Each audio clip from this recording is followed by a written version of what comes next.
I always feel like I'm the only one in the world. Like, I'm just someone who's being thrown around and put into a ditch. I'm Jenny, and this is my interview on cyberbullying. Today we're joined with Jenny Milnes, a victim of cyberbullying, and we're here to ask her a few questions. Are you ready? Mm-hmm. Yeah. What are some of the worst names you have been called? Some of the worst names, I get sworn at a lot. Like, a lot of people calling me a bitch, and it's more what they're saying and how they're saying it. I mean, I know a lot of people, it's like, what they're saying isn't too significant, like, oh, you're such a bitch, but it's the fact that it's targeted at yourself. And it's sort of, they're all telling me to leave and die, and that's more what gets me than being called a bitch.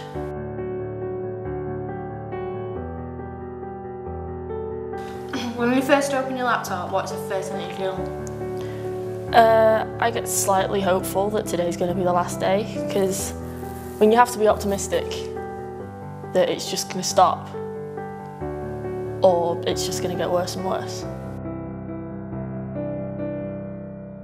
Does Facebook play a large part of it? Facebook does play a large part of it. Most of the messages that I get are on Facebook, because people post on my wall. But I mean, you can change privacy settings so only I can see it and only they can see it, and you kind of hope that they're not that smart so that people will see it and try and help, but they don't. Do your friends know what's going on, and do they help you through it? My friends do. I have some really good friends that do help me through it. But I mean, they've all been in similar situations, so they know that trying to fight it will only make it worse, no matter what teachers and adults and people who think they know better will say. Yeah. What about your parents? Do they know? Not really. Like, I think my mum can tell in the way I'm behaving online. Like, I don't talk about anything that happens online, whereas I talk about things that happen at school and stuff. Do you have any coping mechanisms?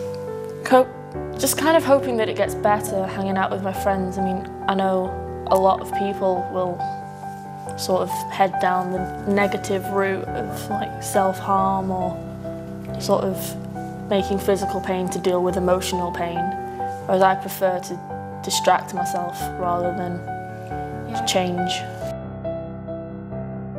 This next question might get to you a little bit, but have you ever had any suicidal thoughts?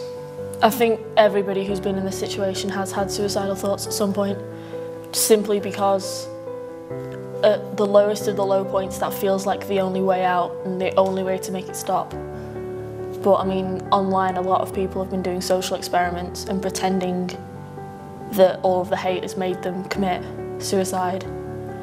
And the amount of regret these bullies have to saying everything is cowardly. So just not letting them get to you is so much easier than just giving up. And our last question is, what is it that makes you happy? What makes me happy is my friends. Like, they will always come to me when I'm down, whether I'm upset. Even when I'm happy, they'll just ask if I want to go out. Yeah. Okay, well, thank you very much for answering those questions. And yeah.